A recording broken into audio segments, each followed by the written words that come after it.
I'm Varnaz. Welcome to low carb keto recipes and having fun. Today I'm going to show you the recipe for a breading you can do to make chicken nuggets, fish nuggets, or even vegetable nuggets.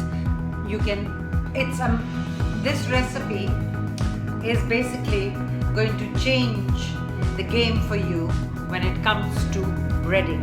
We never had anything that could bread stuff, but this uses just 2 ingredients. There's one special ingredient, so watch out for my video.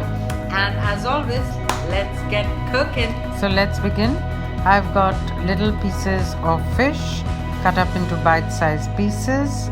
You take 2 boxes. In one you put psyllium husk. Put half a cup of psyllium husk, and in the other box crack in 1 egg. Now to the psyllium husk, this is optional, you add in a bit of salt. I'm using pink Himalayan salt, and I'm also going to add some garlic powder to it. You can go crazy. You can put a bit of cayenne pepper, you can put some herbs, some Italian herbs, whatever you like. But it's optional. It'll work even without putting any of the herbs and spices.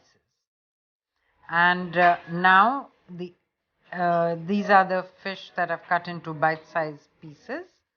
And the egg that you broke up into 1 box, just give it a little bit of a light whisk in that box. And now we're going to begin with the breading process.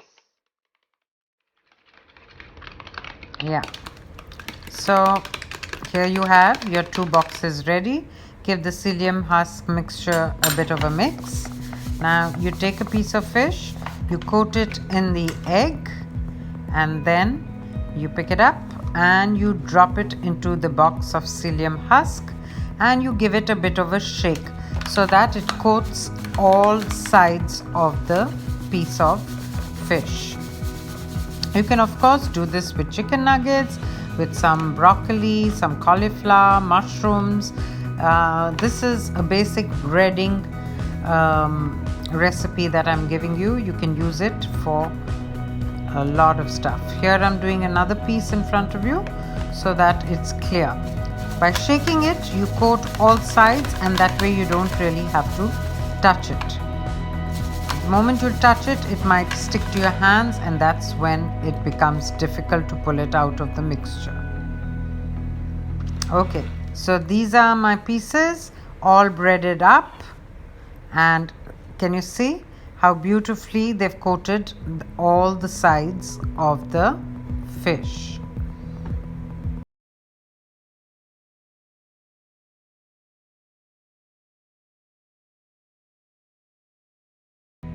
Okay, so here we have our plate full, and we are now ready to deep fry it.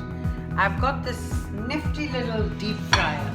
Of course, I want to tell you that you can also use a pot of oil, and I want to tell you about the oils I've used in my deep fryer, or if you have to cook it on a stovetop. I've used a combination of ghee and olive oil. I find that the best combination when you have to deep fry. Okay, so I've seen that the oil is at a good temperature. In my deep fryer, I took it up to 190 degrees, and then you drop in the pieces. If you're going to be doing this on the stove top, then see that your oil is nice and bubbling hot, because that's when you'll get the perfect breading effect for what you put into the oil. And in it goes into my deep fryer. This is another cute little gadget I just picked up recently, and this is the first time I'm using it. So after about 3-4 minutes, they're so beautifully crumbly, fantastically deep fried. And look at the breading around it. I'm going to show it to you closely. as well as I'm going to do a taste test. So watch out for my taste test now after the video.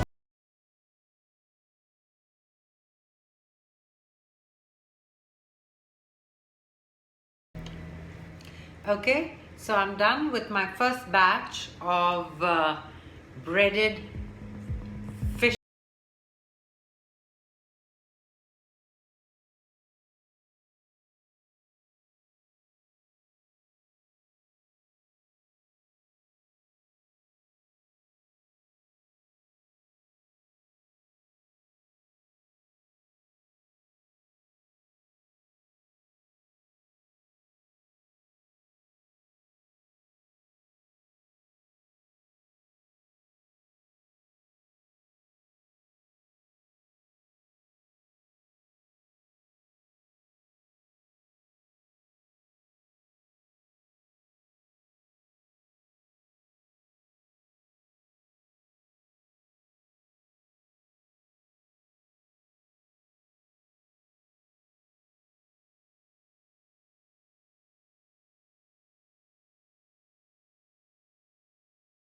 Next video, and do subscribe to my channel.